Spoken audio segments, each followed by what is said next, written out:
NEET aspirant सुनो। अगर आज तुम्हारे पास सिर्फ 27 दिन बचे हैं तो ये 27 दिन तुम्हारी जिंदगी का सबसे बड़ा टर्निंग पॉइंट्स बन सकते हैं। क्योंकि अभी जो सही स्ट्रेटेजी अपनाएगा वही सिलेक्शन निकालेगा, और जो अभी भी प्लानिंग में फंसा रहेगा वो बस रिग्रेट करेगा। तो इस वीडियो को एंड तक देखो, क्योंकि आज मैं बताने वाला हूँ नीट के लास्ट 27 डेज में आपको क्या करना है और क्या नहीं करना है। देखो, सच बात यह है कि अभी 27 दिन में तुम पूरा सिलेबस नए सिरे से नहीं पढ़ सकते, और अगर तुम अभी भी नए चैप्टर स्टार्ट कर रहे हो तो भाई तुम खुद अपने सिलेक्शन को नुकसान पहुंचा रहे हो। अब गेम सिलेबस कंप्लीट करने का नहीं है, अब गेम है रिवीजन का, मॉक टेस्ट देने का, मिस्टेक्स को करेक्ट करने का और एनसीईआरटी लाइन बाय लाइन पढ़ने का। नीट में मार्क्स सिर्फ पढ़ने से नहीं बढ़ते, मार्क्स बढ़ते हैं प्रैक्टिस और रिवीजन से।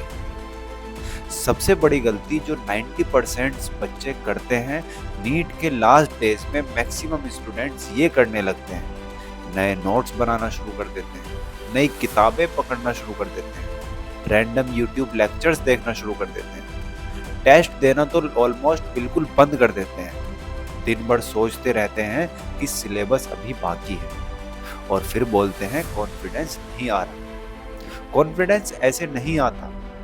कॉन्फिडेंस आता है जब तुम रोज एग्जाम में जैसी प्रैक्टिस करते हो, जैसा एग्जाम वैसी ही प्रैक्टिस शुरू कर देते हो। अब सही स्ट्रेटेजी क्या होनी चाहिए? अब इस टाइम पर तुम्हारा फोकस सिर्फ मेन 3 चीजों पर होना चाहिए। नंबर 1, एनसीईआरटी को बार बार रिवाइज करो। बायोलॉजी और इनऑर्गेनिक केमिस्ट्री में जितना भी क्वेश्चंस आते हैं उनका बेस एनसीईआरटी ही होता है।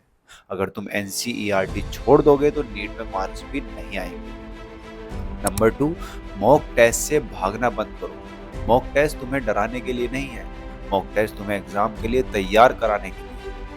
अगर तुम मॉक टेस्ट नहीं दोगे तो नीट एग्जाम में आपका टाइम मैनेजमेंट बिगड़ जाएगा, और नीट में सबसे ज्यादा मार्क्स टाइम मैनेजमेंट से ही गिरते हैं। नंबर 3, मिस्टेक्स कॉपी बनाओ। ये सबसे पावरफुल हथियार है।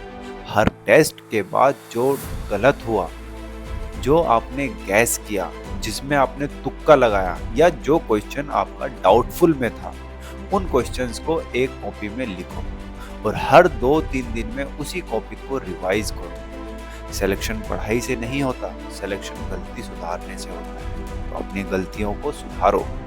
अब 27 दिन में क्या माइंडसेट रखना है? अब तुमको हीरो नहीं बनना है, अब तुम्हें स्मार्ट बनना है। जो टॉपिक तुम्हें आता है उसे स्ट्रॉन्ग करो, जो टॉपिक वीक है उसे मिनिमम लेवल तक इम्प्रूव करने की कोशिश करो।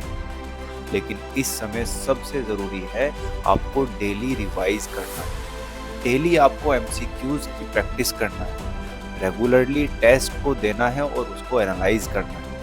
एक बात याद रखना, नीट टॉपर वो नहीं होता जिसने सबसे ज्यादा पढ़ा। नीट टॉपर वो होता है जिसने सही चीज को बार बार रिवाइज किया और उसको याद किया, और लास्ट डेज में जो स्टूडेंट डिसिप्लिन रहता है वही सिलेक्शन निकालता है। आज तुम्हारे पास 27 दिन हैं, और ये 27 दिन तुम्हारी जिंदगी बदल सकते हैं। सोचो, अगर तुमने डिसिप्लिन से मेहनत कर ली तो अगले महीने तुम वही स्टूडेंट नहीं रहोगे जो तुम पहले से थे। तुम एक फ्यूचर डॉक्टर बन चुके होगे।